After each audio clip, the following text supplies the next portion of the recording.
I'm sharing with you today my 90-day carnivore experience. I'm going to be talking about what I went through during the 90 days, as well as what I ate and how I'm feeling. And last but not least, will I continue this carnivore journey? If you're new, welcome to my channel. And if you can please hit that subscribe button if you haven't already. And while you're down there, hit that notification bell so we can spread this word on health. Okay, so let's go ahead and jump right in. First off, I do want to preface by saying I'm not certified in anything medically. I am not a doctor, anything like that. So I just want to start by saying that this is my experience and what I've gone through. It may help some of you if you're going through some of the issues that I went through. So that's why I'm here to share. And if you have any questions or comments about what I'm talking about, please ask and list them down in the comments below. All right, so let's go ahead and jump right in. All right, so what I experienced, everybody's going to go through different things at different times. But again, this is what I experienced, which it seems to yo-yo back and forth on different things. But for the first, and I have some notes here. So for the first couple of weeks, I recall feeling fantastic. The first week, I was feeling fantastic. Second week, the same. Now, as it goes on, the longer it goes, that's when things start getting a little uncomfortable. For instance, for me, it was cravings. Cravings for, not so much craving, desperation, wanting sugar. It was more of what I wasn't able to have, such as the vegetables. I ate broccoli and Brussels sprouts all the time. So that is what I was wanting with my meals, because I wasn't used to just having meat or just, the one ingredient things. I was always, like I said, having something else with it. So that elimination on my plate, it was something I had to get used to. So that's what I struggled with. And also, yes, sweets. My husband is, and I've mentioned this before, is not on any diet. He just eats what he wants when he wants, that type of thing. So when he would have, sweets, snacks, whatever, there were times where I would tell myself, I want something, I'm going to go ahead and have it, I'll be fine.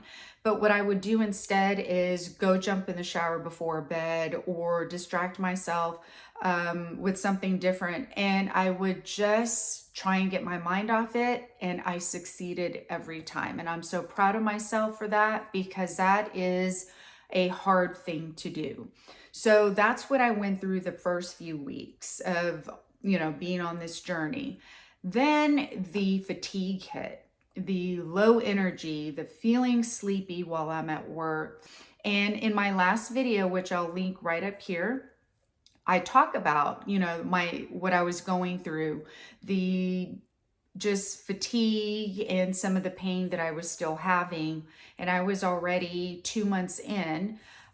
So yeah, and I'm so happy that you all shared your thoughts, your opinions, suggestions, because that really, helped a lot. It really did. And I thank you for that. But that's what I was going through. That fatigue is a killer. I think that was the worst part of trying to get adjusted than the actual cravings. Also, a good thing that I experienced was I was having hormonal breakout. I was experiencing just tons of breakout right in this area. It would go away, come back, go away, come back prior to carnivore. Now, once I was adapting, or, once I passed that 2.5 month mark, it started clearing up. And once it cleared up, knock on wood, it has not come back. So is it the adaptation? I am not sure. And my cat is crying. 1 second while I let him in. Okay. So I'm not sure if it was the adaptation that I needed to go through, but nonetheless, I'm not complaining. It's great. And that's pretty much it as far as skin goes. Believe it or not, I still have a couple of, I know this might be TMI, but skin tags like around this area that haven't fallen off. I was hoping they would because I've heard so many people talk about them falling off right away. It hasn't happened for me yet. So just to let you know on that. And as far as hormonal issues go, I can just attest to the breakout. Sleeping. That's another thing. I am sleeping so much better. Now, I will say the insomnia that I would have was just not having trouble falling asleep. It was more staying asleep throughout the night. If it wasn't just waking up wide-eyed at 2 o'clock, 3 o'clock in the morning, or the bathroom, it was just me constantly waking up. And the problem with that is I had a hard time going back to sleep. So that was very hard for me in every way. Now I may wake up, I can sleep through the night, but sometimes I may wake up anyway around the same time, like at 2 or 3 in the morning, but it's to use the bathroom. But the good part about it is I don't have an issue falling back to sleep. Now, what I have experienced, I want to say within the last week, is the alarm. Once it goes off in the morning, once it goes off in the morning, it's like hitting that snooze button a couple of times. I have not done that in I don't know how long. I'm talking to where, when we're teenagers, it's hard for us to get up and we just hit that snooze. Okay, now I'm not hitting it over and over. I do have a job to go to, but hitting it even one time, and trying to get my mind wrapped around, okay, it's time to wake up. That is something that feels fantastic. And I'm sure it's going to get better. And I just can't wait for that. But sleep overall, falling asleep, staying asleep, getting back to sleep, no issues. So if you are having insomniac issues, they will get better. So that's a good point. Okay, so I want to say that's pretty much it on the things that I have experienced that I can just, remember off the top of my head. But now what I ate throughout the 90 days, it's a variety of things, and I'll post some pictures here. And I do have a list of what I ate, which I'll start with things like butter. I ate butter, and I'll talk about butter in a second. I had stevia in my coffee, and I do drink coffee, and I still have not stopped that. That is like my, I guess, something that it's hard for me to give up. It's just something soothing that I have every morning, and so far so good. I don't have any complaints in that. And I eat ghee in my coffee as well. I put salt. I'm not one who is overdoing it with salt. I know they talk about that with electrolytes and to salt to taste. I'm salting to taste, but not overdoing it on everything. I'm not doing that, and I feel fine. So again, butter, ghee, salt, bacon, pork, chicken. I haven't had too much chicken, but when I do, it's the dark meat, chicken thighs. I love chicken thighs.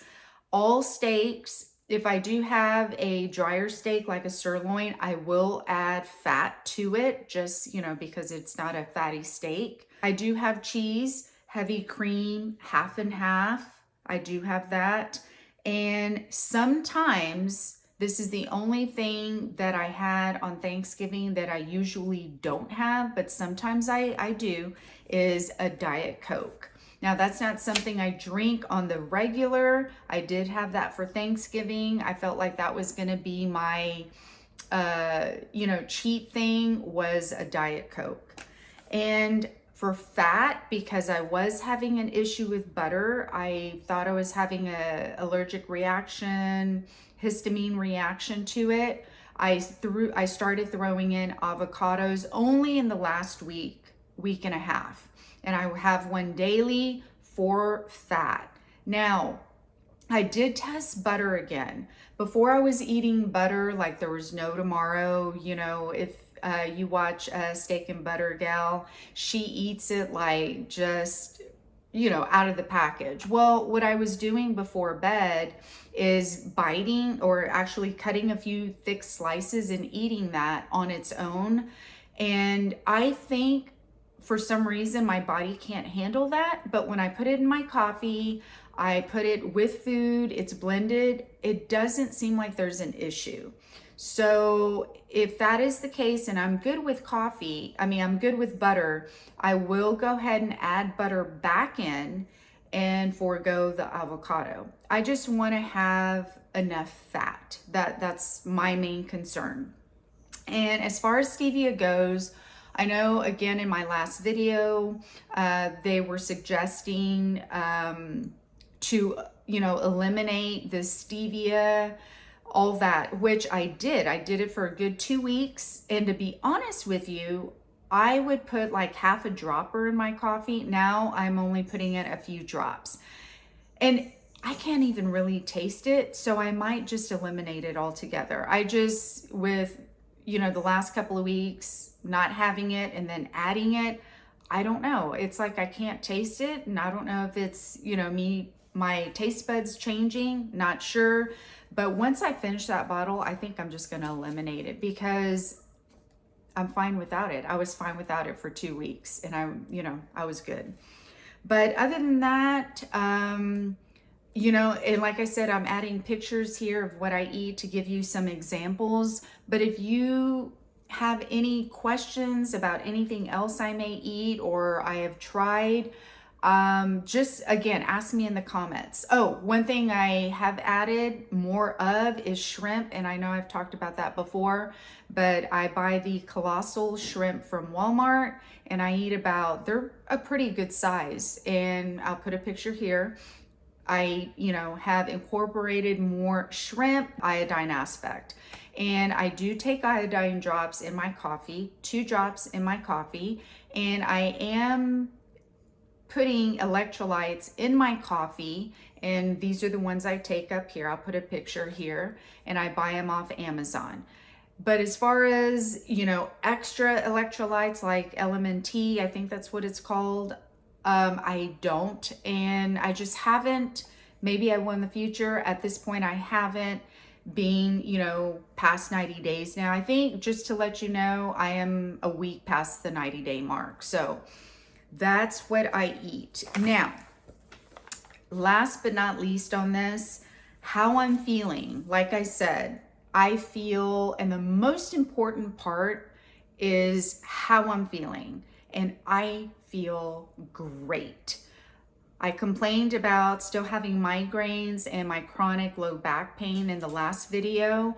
I will say, and you know, I don't like talking about it because I don't want to jinx myself, but I have not had a migraine since my last video, I believe. It's all weird how it all happened. It's weird. But anyway, I haven't had a migraine in like 2 weeks. And also my pain has subsided even more. When I do wake up in the morning, I still feel it a little bit. Once I shower and get moving, I'm fine. Energetic, focused, and I wake up. Once I'm up out of the shower and I'm getting ready, that energy is stable throughout the whole day while I'm at work. I get to work about 7:30 in the morning, leave about, you know, between 3:30 and 4. It is steady the whole way through. That's how I've been feeling these last several days. It's just steady. Now, I did have good energy before, but sometimes I'd get fatigue, and that's where I was thinking I was lacking, you know, electrolytes, but so far so good. I've been feeling great. Focus is great. I remember when I first started this journey several years ago, when I first started keto, I was fasting. That same, I'm going to call it a high because that's what I felt. That same high that I was feeling when I was fasting is the same high that I feel throughout the day. Just ongoing, I feel fantastic. I was never able to come home from work and want to do a video. That was a no, that wasn't happening. So now I'm feeling like I've got that energy. I still have to make dinner. I still have to feed my little animals, and I feel great. So just to let you know, that's how I'm feeling, and it feels good. So if you're midway through this and you feel like you can't handle the lack of energy, push through it. You will get there. And once you do, you'll be so proud of yourself, because I feel great. Push through it, because everybody was saying you know you'll get there, you'll get there, you're probably not adapted yet, or give it more time. And I'm so glad I listened to them, because it's true. You will get there. And the question I'm sure many of you are thinking right now is, am I going to continue? Yes, I am. I am going to continue, because if I feel this great, it can only get better. It can only get better. And was the goal to begin with. That's the whole reason, I'm where I'm at, was because I was in pain and I wanted to do something different. I wanted to come on here, share this with you today. I'm so happy I made it through these 90 days without cheating. I did not go through I was determined. And once you get to that point where you are determined, you're not going to want to waste a day or time pondering if you should cheat or not. Once you're this far, and even 2 months into it, or even a month into it, I did not want to go backwards. I just wanted to push forward. So guys, thank you for watching. Thank you for being here. And like I said, please subscribe and hit that notification bell and help me grow my channel. Y'all have a good one. Bye-bye.